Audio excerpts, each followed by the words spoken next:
حجاج بن یوسف ظالم تھا، ظلم کرتا تھا، زیادتی کرتا تھا۔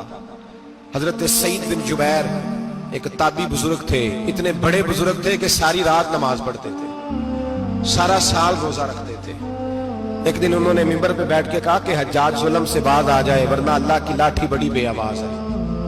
حجاج بن یوسف کو پتا چلا کہ حضرت سعید بن جبیر نے میرے خلاف بات کی، بلا لیا، کہنے لگا تو نے میرے خلاف بات کی؟ فرمانے لگے کی ہے۔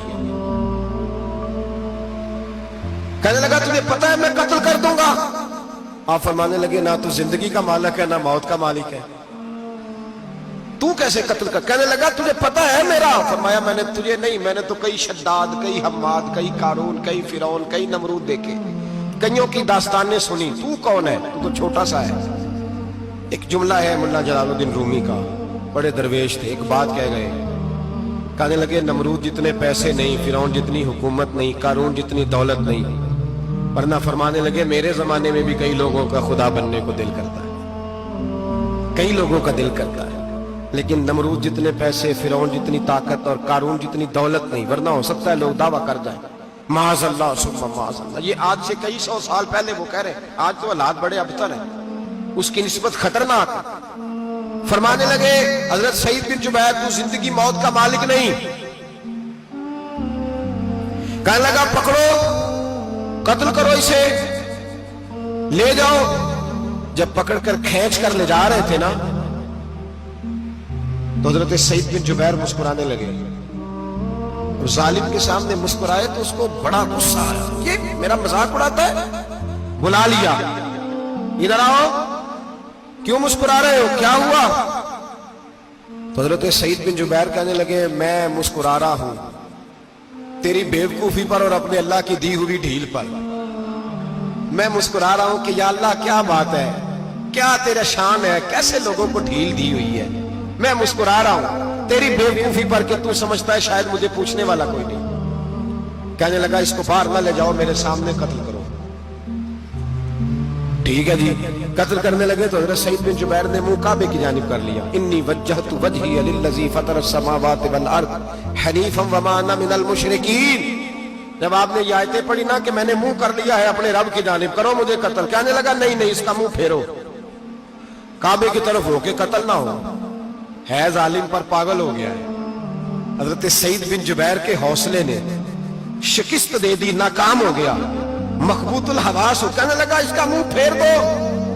جب کعبے سے پھیرا تو آپ فرمانے لگے للہ المشرق والمغرب فإنما تولى فثم وجه اللہ۔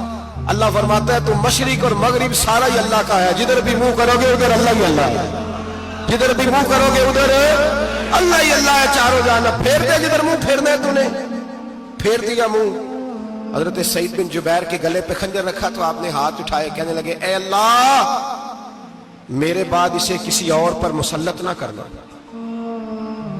میرے بعد کسی اور پر مسلط نہ، بس میں آخری ہوں۔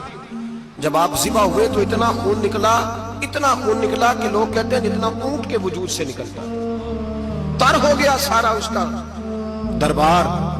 ایک سمجھدار آدمی کو بلا کے کہنے لگا اتنا خون میں نے پہلے کبھی، میں نے بڑے بندے قتل کرائے ہیں پر اتنا خون نہیں نکلا۔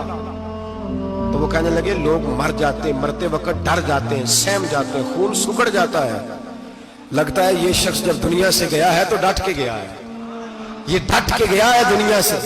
حجاج بن یوسف رات کو سویا تو تڑپ کے اٹھا، کیا ہوا؟ گھر والے کہنے لگے کیا ہوا؟ کہنے لگے سعید بن جبیر خواب میں آیا اور کہتے ہیں اٹھ مجھے بتا تو نے مجھے کیوں قتل کیا، بتا بتا کیوں مارا۔ اگلی رات پھر سویا تو وہی خواب، پھر سویا تو وہی خواب۔ گناہ نفسیاتی مریض بنا دیتا ہے، ظلم تجھے مخبوط الحواس کر دیتا ہے۔ جب تو زیادتی کرتا ہے تو اللہ فرماتے ہیں کہ تو اللہ کو بھولتا ہے، اللہ تجھے اپنا آپ بھلا دیتا ہے، پھر تو بھول جاتا ہے، پھر تو سیدھے رستے پہ چلتا ہے پر بھٹک جاتا ہے، پھر تو صحیح رستوں کا تعین کر کے بھی گمراہ ہوتا ہے، پھر تو روز وہی گاڑی چلاتا ہے پر اب جب تو بریک لگاتا ہے تو نہیں لگتی۔